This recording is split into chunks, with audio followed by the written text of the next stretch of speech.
Hi guys, welcome back.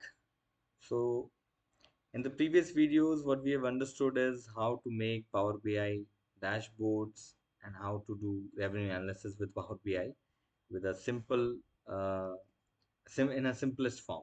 Okay. Now let's deep dive into what we understand from the data and how to understand the data insights. That is how to question the data. That is extremely important. Okay. So let's say you are any operations manager, finance associate, or anyone. When you look at this data, what you will understand. That is the ultimate important thing, right? So we understand from here is that in the first chart, we understand that, okay, overall, my revenue is same in some of the months, but in some months it is dropping down. Like in April, it's dropping down. In August, it is dropping down. So why it is dropping down? It should not drop down. So there is a specific reason behind it because now I am working in this industry, so I should know that in April there is there is a fasting month comes in Riyadh, so people don't eat too much, and that's why revenue drops and they have fasting and all. So August is summer months when people leave out of the country, they go on vacation. That's why it drops. So these are the key things which I should note, and then I would want to analyze this data and refer back with the previous years and see how the comparison looks like. So that's how I will be able to question that if my revenue is going down in certain month, which it should not be. Like for example, winters, it's always the high revenue month. So if my revenue is going down compared to last year, then I need to question why and what. Okay, that is the first thing. So first chart tells me the overall picture, how my revenue is structured. Now, in this webinar, we have taken only this 1 year of data. That's why we can't see the trends and everything. Secondly, what we can see here in the product wise chart is that my top selling product is pista cake, which is 3.9 million, giving me this revenue. Second product is 3.4. Then another third product is 2.3. So there is a 1 million gap between second and third product. It means that most of my customers, if you see, my total revenue um, has been clubbed together in top 10 products only. That's what it is.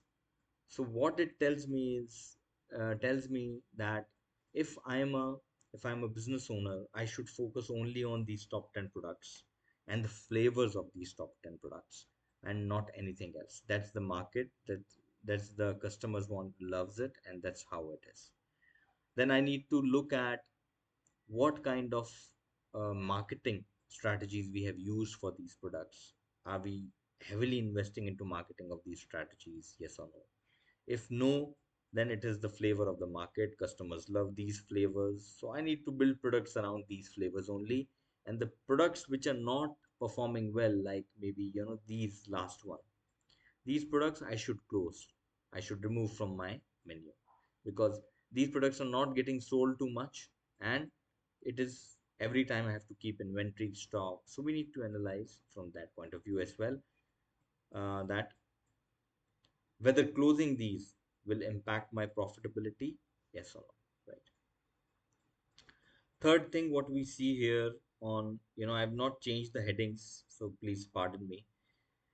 This was customer wise chart. In customer wise chart, what we have seen here is that my biggest customer is this apps. Where I'm selling my products, I'm selling mostly on apps, not on retail. Customers are not coming walk in, they're buying online. So customers, um, it shows me the habit of buying habit of customers, that it's moved to online shopping. So I should start creating my own app and start pushing my company to have their own app and start giving the customers offer and build the database of the customers on that app, right? It's not going to be easy, but it's a long term vision, and we understand the habit of the customers. Then you see the difference between first and the second and the third. Now, second, I'm not comparing because it's a different channel altogether. It's a business to business channel. But when we see retail sales is coming biggest from this app only. So I have to analyze this app, what products are being sold on this app, which are the top selling products. Is the same as Pista or it's a different product? It can be that also. That kind of analysis, drill down, we need to do into this, and then we can analyze and understand what is the future course of strategy we need to have. Okay, maybe this app is catering to different segment of customers, and this app is catering to different segment of customers, like that. Now the fourth part is basically how my revenue is structured, or this is called the sales mix, right?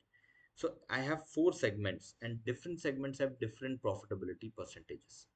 So I need to understand that my biggest revenue is coming from apps, which is 18%.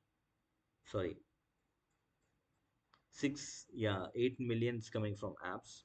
Then second largest category is catering, 6 million. Then 3 million, this is retail, and then it is corporate. So that's how it is structured. So apps is my biggest segment, and I need to see how I can improve these offerings on apps. So first of all, I need to analyze which products are being sold on apps, which products are not being sold on apps.